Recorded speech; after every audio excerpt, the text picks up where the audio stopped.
Hello, everybody. This is Howard Teaserking coming to you with Week 13 of the NFL. Um, I have a few strong games going. Um, did have Detroit +9 yesterday in a teaser. Um, Hell of an ending of a game. And again, it's typical Lions. They got them 17-0. So the first thing they need to do is keep scoring, which they didn't. Second thing they need to do was not give them that easy turnover after the touchdown. You make them work for it. You got them 20-7. I thought they played well. I thought they stopped pressuring Aaron Rodgers, and especially at the end. I'll say it. I'll say it again and again and again. Why have a three-man rush? I've said it on my videos. You can look back multiple times. When I got that situation at the end, I'm rushing 6 guys. Really, because I don't understand. You can have 8 guys in the end zone, but you know what? If they're in the back of the end zone and all they need to do is cross the front of the end zone, which is what they just did, why was nobody covering Richard Rodgers? Nobody was covering half the guys. They were just there watching the ball get caught. Well, if I'm going to do that, I might as well have 6 guys rushing the quarterback because he can't throw the ball 75 yards if he's got pressure on him. I don't understand how stupid these coaches are. Time and time again, these Hail Marys are achieved because the quarterback can run around, throw the ball high, and basically if you have a good receiver, he catches it. Why let it get to that point? I mean, if you ever see a Hail Mary work when they rush 5, I never have. I don't get the three-man rush because you're not really guarding the guys. Nobody was guarding Richard Rodgers. They're all in the end zone. Very stupid defense, and they pay for it, and that's fine. That's good. I'm glad they lost. They deserve to lose every game, playing like idiots. But all I care about is Detroit +9, W. And that's why we play teasers. I say that a lot because here's a perfect point. Detroit +3, they lose by 4. No matter how they lost, a miracle or not, they lost by 4. I'm getting 3, I'm a loser. Getting 9, I get a W. That's why I play the teasers. That's the whole point of it, is just the line which makes the bet go from 50-50 to 95-10. Some stats. The dog in the series was 10-1. Detroit 8-0 is the dog. The dog in Detroit, the last 5 was 5-0. So all the trends were in a teaser, take the dog. So let's look at a few games this week. The Bears laying 7 of the Niners. Again, I don't love either team. I think Chicago laying 1. The fact that they haven't been a home favorite yet this year, Chicago. The fact that 49ers are absolutely terrible. Blaine Gabbert, you got to be kidding me. I got kids in high school that are better than Blaine Gabbert. Come on. The Bears -1. They look good against Denver. They won at Green Bay, which doesn't appear to be that hard to do, is beat Green Bay now, if you just keep rushing the quarterback. But I like the Bears -1. I think they'll win at home. I think they're a good team. Over under 43. I do like the under in the game, under 49. The Niners have a decent defense, and of course no offense with Blaine Gabbert. And the Bears tend to be playing under games. They played Denver like 1917. They played Green Bay in Green Bay. Yes, I know it was raining, and I don't think neither team got to 20 there. They seem to be playing better defense. And the 49ers are a very low-scoring team. So I think I like this game under also. But I do like Chicago -1. Let me just write my note down. It's going to go under 49. I just don't see it being high scoring. I don't see how the 49ers score a lot of points. But that's what makes me like Chicago -1. I think at the end, Chicago wins. All they got to do is win by 1. But I think I like the under 49 also. Cincinnati, Cleveland. Cincinnati laying 9.5. I have no trend on this game. The dog is 7-0 in the series in Cleveland. which makes me hesitate about taking Cincinnati. As you know, I hate laying 3.5 in the pros. Cincinnati line 9.5 down to 3.5 at Cleveland in a series where the dog is 7-0. I think this Austin Davis quarterback is probably better than their Hoyer or whoever starts. So I do like that. It's funny. The only reason Hoyer's any good is because he was at New England for a few years, and he learned from Brady or he learned from Belichick how to quarter. Otherwise, the guy'd be terrible. I mean, he's not that good anyway, but he'd be a lot worse. Um, Hard to take Cleveland in 15.5 here. Over under 43. You don't know what you're getting with either team. I would say it's probably an over of 37, more than an under. I think they can score enough points. Cincinnati is an enigma. I have no idea what I'm getting there. I have no idea who this team is. Are they a really strong defensive team? No. Are they an explosive offensive team? I don't know. I don't know who I've gotten. They seem to score when they need to, like against Arizona. They needed to score. They scored. When they play other teams, they playing against Houston, they couldn't put 10 points on the board. So they're definitely a mystery to me. I would never lay 3.5. I don't trust Cincinnati, especially against Cleveland, where the dog's 7-0. So this is a game probably to go over. I don't know. I wouldn't really touch Cleveland either. Jacksonville and Tennessee. Tennessee laying 2.5. Over under 43. I've been noticing Jacksonville, Tennessee seems to play games in the 40s and the 50s. They seem to go at least that high. The trend on the game is Jacksonville 7-1 is the dog, and they're 9-1 in the series the last 10. So I like Jacksonville as a dog. Tennessee is a play against team all the way. Play against Tennessee at all, and it's like 88%. And they certainly can't be favored over anybody. They can't beat anybody. So I like Jacksonville here. I think Jacksonville won the first game. I like Jacksonville here. Getting 8.5 for 9 points. I like the over 43 down to 37. But the trend seems to be Jacksonville. And I don't trust Jacksonville. I don't trust Tennessee. They're both terrible teams. But I think Tennessee's worse and basically shouldn't be favored over anybody.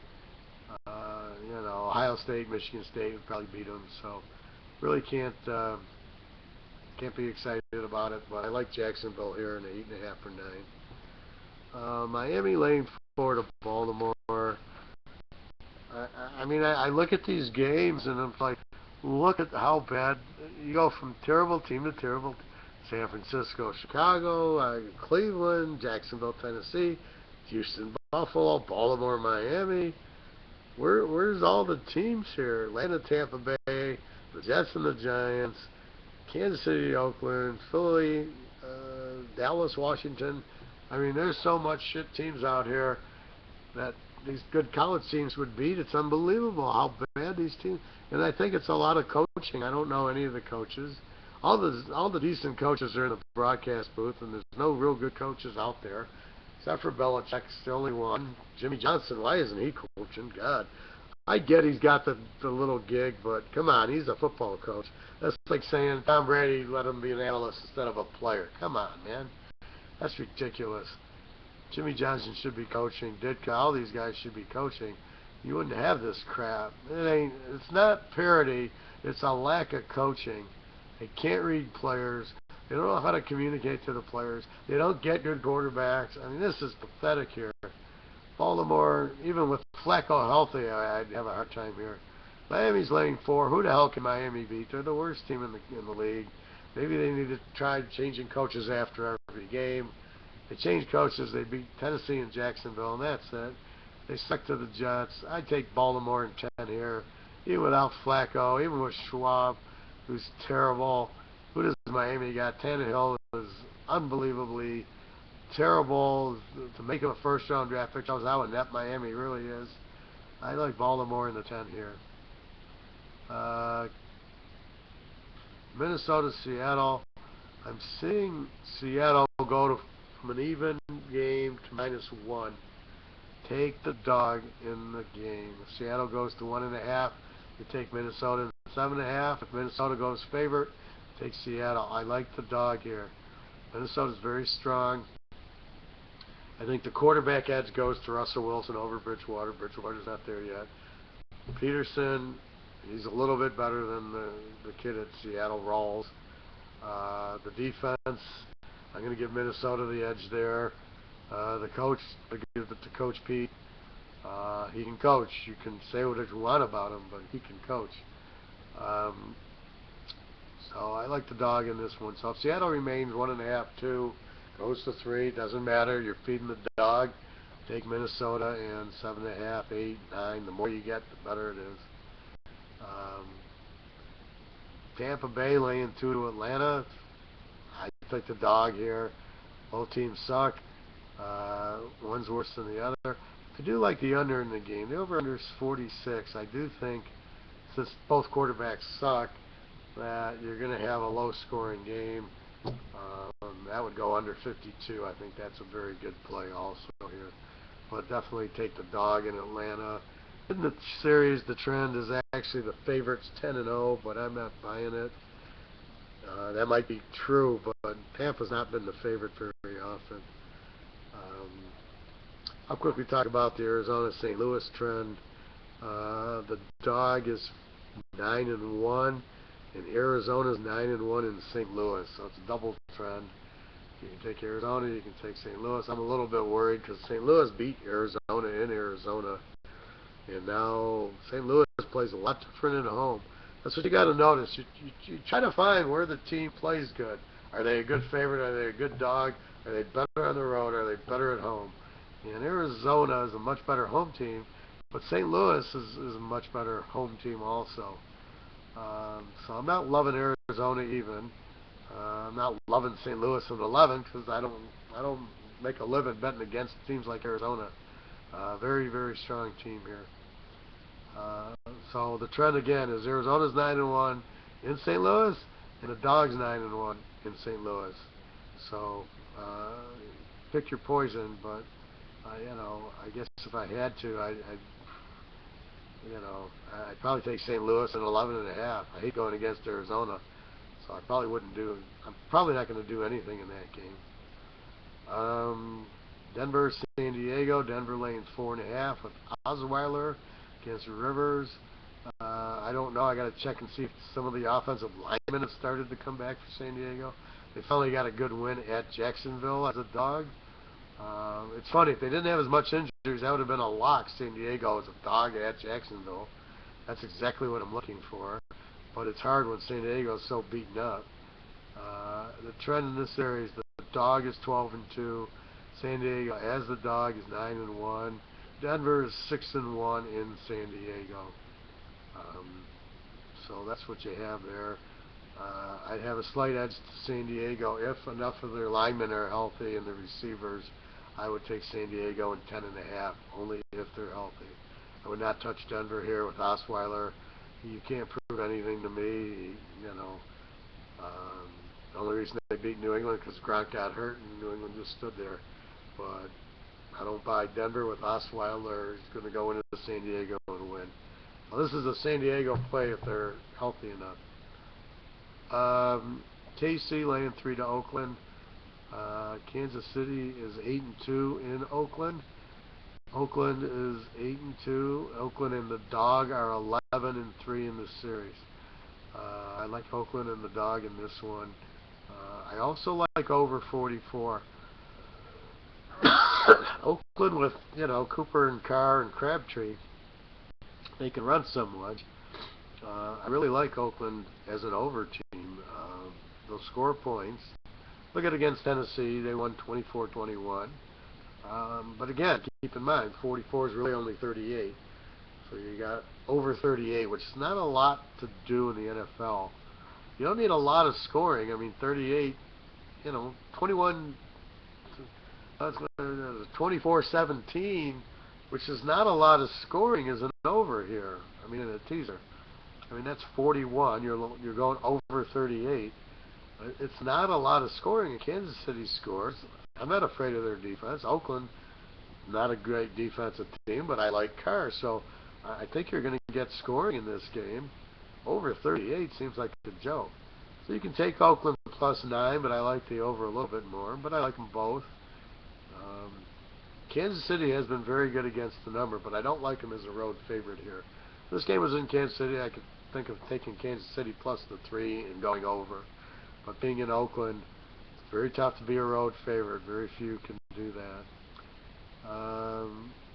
New England laying 9.5 to Philly.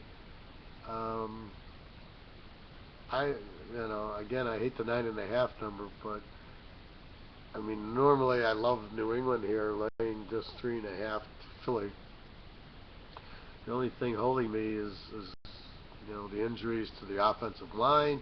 Who does he have to throw to now that he's lost Gronk? Amendola might play. Who cares? He's nothing. Um, I don't know. It's Brady will find receivers. I'm not worried. I think New England wins the game. I think Philadelphia is so bad. But again, you've got to be cognizant of the injuries and be careful with Gronk being out. They might just run LeGarrette Blunt 50 times. Who knows? But New England's defense is there. Philly has no offense. Philly's terrible. They're getting blown out every game. I definitely like New England laying 3.5 as long as Tommy Brady's there. So he'll find some receivers. In the last game, Washington laying 4 to Dallas. Um, I have no idea. I mean, the trend is the favorites 9-1. Washington's 8-2 at home. Dallas is a great road dog. Washington is a bet against team, but lately they've played well at home. But if you really read it as home dogs, their 5 wins have been as home dogs. They've got 1 win as a home favorite, which if you bet against it, you won. The upsets as home dogs have been where they've been winning. Now they're a home favorite. I think I like Dallas and 10 here. I just think that Dallas is a very good road underdog, and Washington's lousy home favorite. And big rivalry game, but we've been there and done that with Romo. He's in, he's out. Who cares? I mean, he stinks anyway. Um, I'm not impressed with Washington's quarterback. I don't know what Washington's doing. I can't get any feel on them. They get blown out every other game. How they beat the Giants is just, that's Eli Manning. I guess they put a little pass rush on him. Dallas can run the ball. Dallas has a good defense. I think this will be a low-scoring game. You can go under 42 to cut it to 48. I think you can take Dallas in 10. I think you're good all over the place here. All right, the play teams. I do my play against trends, just looking at the technical look of it. Are Carolina, Arizona, Cincinnati, New England, and Kansas City. The play against teams are Baltimore, Tennessee, San Diego, and Jacksonville.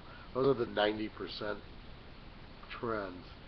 Um, you can't always go by it, but most of them every week wins. That's what I like. So probably the biggest one is Tennessee against, so I took Jacksonville. I do have a lot going here in the pros. It's a tough week with so many shit teams and matchups. I got Seattle playing Minnesota. That takes away 2 that I would bet on playing each other. And then you got like Jacksonville, Tennessee playing each other. There's 2 I would bet against. Now I can't because they're playing each other. I can choose one of them, but I can't bet against them both. So very tough to call. But anyway, I would strongly recommend buying the Hughes lock I have this week. It does have a pro. It's got a college. I got 2 other college locks. I might lock another pro, maybe an over/under. I gotta really feel it. And outside of that, I gotta watch the news. I mean, if San Diego's players are back, I'll be taking them. New England could turn into a lock if they get enough players back and they got receivers back. Outside of that, I don't know. Again, take the dog in the Seattle-Minnesota game. Anyway, definitely you can buy my package. This is a good package this week, college and pros. I won't have as many pros this week, but they'll be prime. And I'll have a few more over-unders in the pros. But again, I do have the one lock in the pro, and probably three strong plays and then over-unders. So it's not as many as past week, but they should be pretty good ones. All right, everybody. Well, good luck to you. Again, www.teaserking.com. I don't know how to tell you, buy the lock. It's 35-star lock, or 35-unit lock, whatever it is. I don't know what a lock of the year is, because last week's lock was very strong. This week's lock's stronger. I could find a stronger lock next week, or in the bowls, and as we go, I could find a really strong pro lock. So I don't know what that means. All I know is my locks are like 37-4 the last 8 or 9 weeks. It's unbelievable. I really only had one bad week with the lock, and I still went 4-2 with it. That was my worst week, and that's when Green Bay lost at home to Detroit, and Denver lost at home to Kansas City. Those are my two locks that lost, and you can see they're very strong plays. So outside of that, I mean, I've only had one or two losing lock out of like 37. Besides the Green Bay, I lost Green Bay and Denver, but you take those out of the equation, it's like 37-2 or 37-1. It's unbelievable the roll I'm on. I mean, it's funny. 2 years ago, I was 40-6 in my lock picks. I was 86-6 in the year. And last year, I sucked. I was like 50%, maybe 60%. I mean, you can look at my stats, and it's like I broke even. I maybe made $1,000 in my locks last week. It was weird. All the games I would choose to lock would lose, but every other game would win. I'd win all my strong games and lose the lock. And now this year, I'm hitting everything. I'm hitting every lock. Is just boom, boom, boom, as it should be. It's beautiful. That's the way I normally am. I'm really in tune with it. I get a good feel of it and everything else. So everything's going well that way. Anyway, definitely buy the locks, or you can buy buy one of the packages, and that's great. I'll have the bowls coming out after this week, where you can buy all the bowls probably for $150. It'll just be bowls, and I'll give you a password. Every bowl, which includes the playoffs, will be on that package. And we still got some pros, and then off we go. So anyway, looking for another strong week here. Hi, everybody. Have a great week. Good luck to you. www.teaserking.com. Thank you for your comments. I really appreciate it, the feedback, because I don't know, in my mind I'm doing X, but I don't know how you're perceiving me, so I deeply appreciate the good comments I do get, and that's what I'm trying to do. It's just really make everybody money. And like at Caesars, I didn't really charge anybody. I mean, I thought one guy would buy from me, but I basically gave him the card, gave him the picks. Guy won with them, and I was happy for him. I even had a cab driver take my picks in Vegas. I give him some picks. He doesn't trust me. Boom, boom, boom. Couple picks hit, and he texted me, "Hey, I need your picks." So it was pretty exciting to get some of the locals in Vegas that because they don't trust a lot of handicapper. Oh yeah, sure you can pick, but when you start nailing games and locking games and they're winning by 30, you do get people's attention. They go, "Yeah, this guy really knows what he's doing." Oh, I met this girl who was a horse racing handicapper. Very beautiful girl. Her name's Sam, and she was from Ohio. So I gave her Ohio State. I said they're gonna kill. And it's funny. She's with her dad, and she's handicapping horses. I thought I was watching myself. She was like 20 years old in college, and she's handicapped. And we're betting the 2, the 4, the 6, and everything else. So I wish her a lot of luck. She's very, very nice girl. So I wish her a lot of luck. But anyway, take care, everybody, and good luck. And I hope you murder this lock this week.